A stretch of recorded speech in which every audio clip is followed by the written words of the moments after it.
Hi everybody. Today we're going to recap what we started in class. So we're going to talk about circular motion. And if we're going to talk about circular motion, it's important to keep in mind that all of the physics that we already know, so everything dealing with kinematics and dynamics, is really important to us in developing an understanding of uniform circular motion. And, it's probably a good thing because we know a lot about kinematics and dynamics.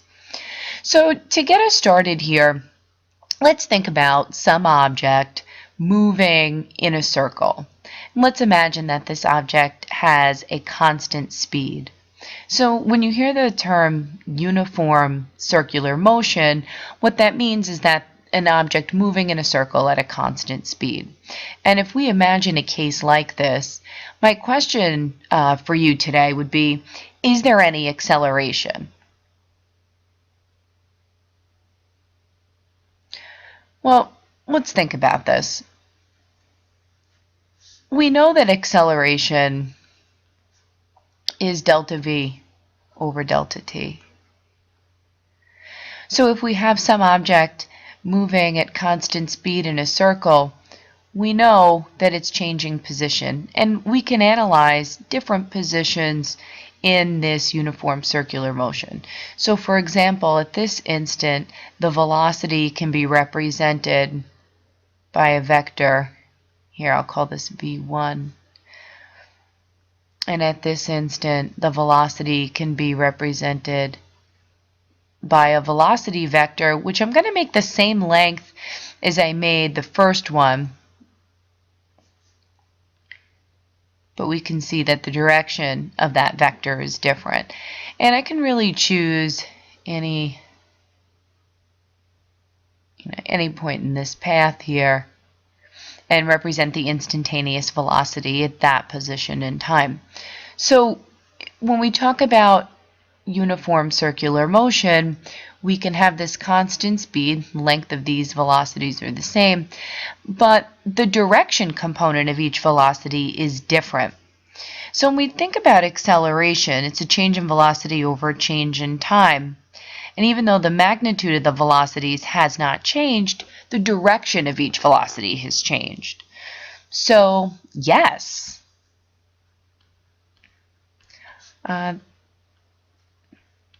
There is acceleration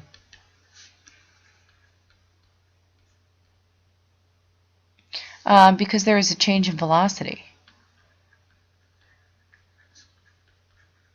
And that change comes in the form of this changing direction.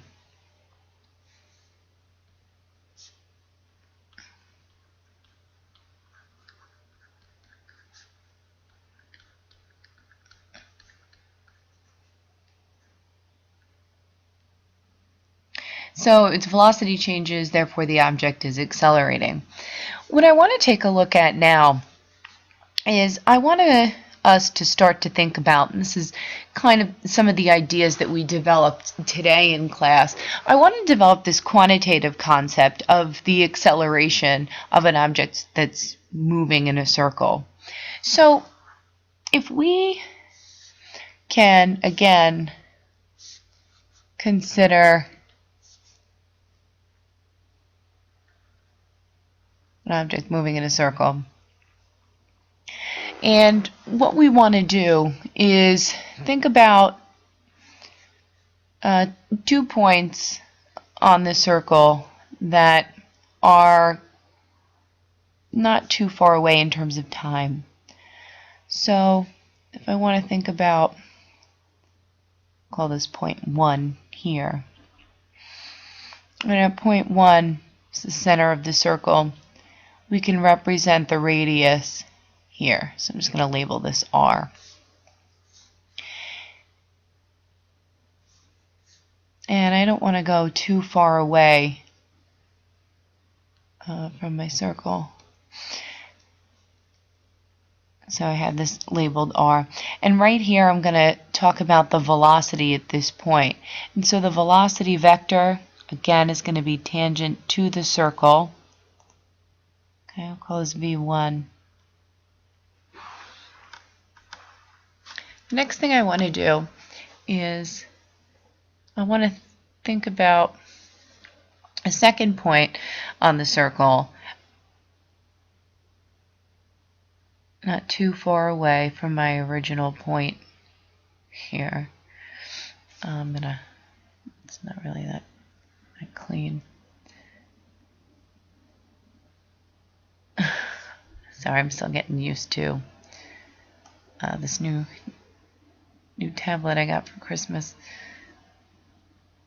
All right, sorry guys, let me see if I can model this a little bit cleaner for you.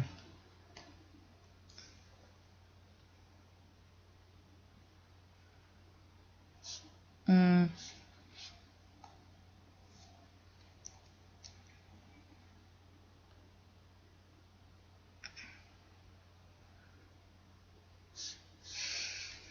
going to have to delete this part.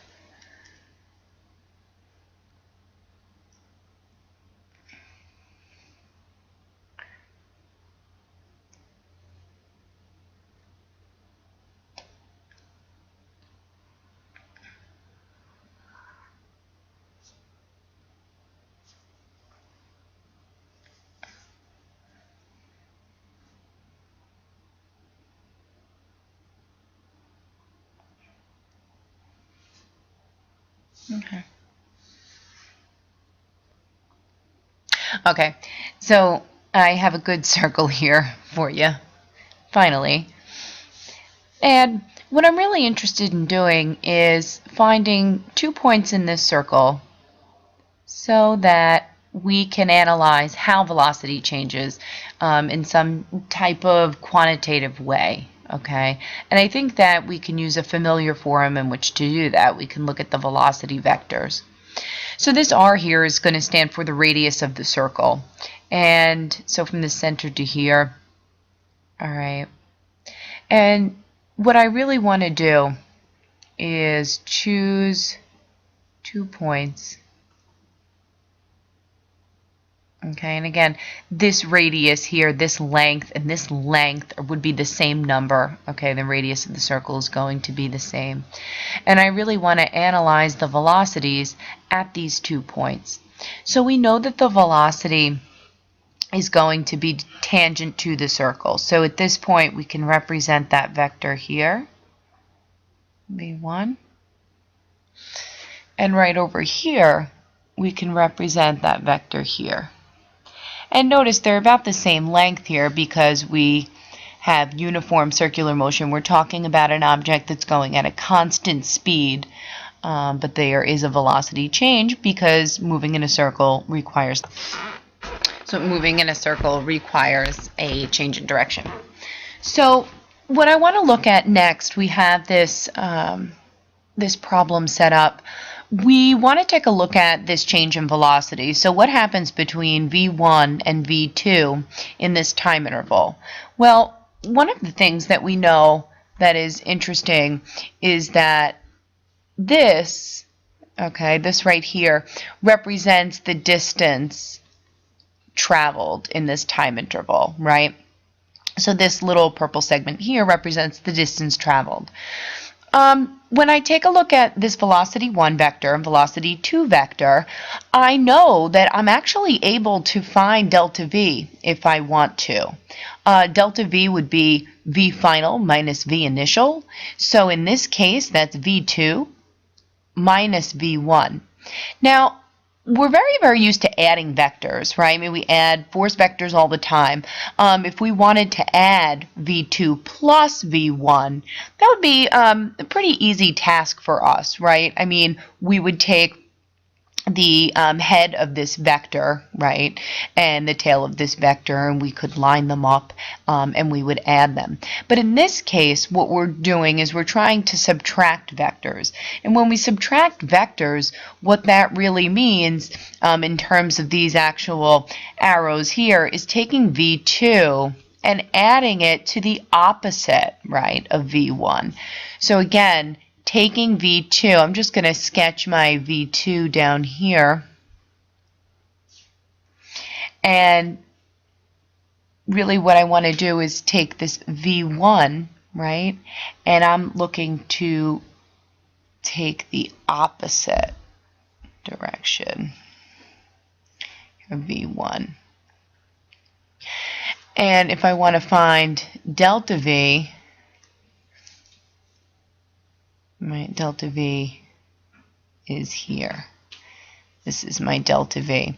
And very interesting, this delta V is towards the center of the circle, which all the experiments that you did in class yesterday and today keep coming up with this pattern of delta V and acceleration vectors for objects moving at constant speed in a circle to be towards the center of the circle. And we do find this again here.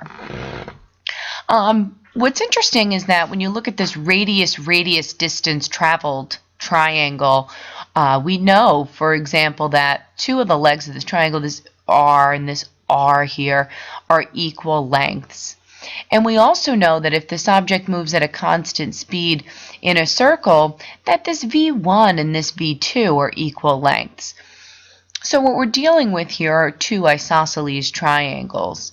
Even more interesting is the idea that when we look at this angle here between the two radii, it's also the same angle as this change in velocity. So where these two velocities meet here is the same angle. So what we're dealing with is two similar isosceles triangles. So in the one triangle, speed is equal. This V1 and this V2 are equal. And in the second isosceles triangle, the radii are equal. And that's kind of neat, because what we can do is maybe we can use this to our advantage, and we can look at these values that are similar. So, for example, we know that distance, right, related to the radius is going to be similar to this delta V here, related to either of the speeds. So I'm going to use V for speed here.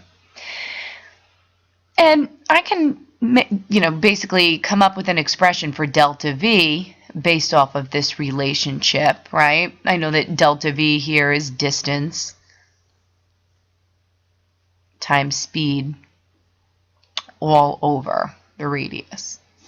And if I'm really looking to develop some quantitative relationship for acceleration, then what I'm really looking to do is dividing both sides by delta t. That can help me derive an equation for acceleration. So if I divide this side by delta t, and I can also divide this side by delta t, a couple of interesting things happen. First of all, delta V over delta t, there's the acceleration that we've been seeking here. And when I have distance divided by time, like I do right here, distance divided by time, that's our velocity. So now we have a V times V all over R. And so what we come up with is acceleration equals V squared over R. So once you complete the vector subtraction, like we did in class today, we know that this delta V vector and the acceleration vector, again, they keep pointing towards the center of the circle. And so this type of acceleration is special in physics. And so we call this a centripetal acceleration. Centripetal is this kind of fancy word that means center seeking. So this is centripetal acceleration. And what you'll see is this capital A with a little subscript C. And so you've derived it yourself in class today, and this is just a brief recap here of where it comes from.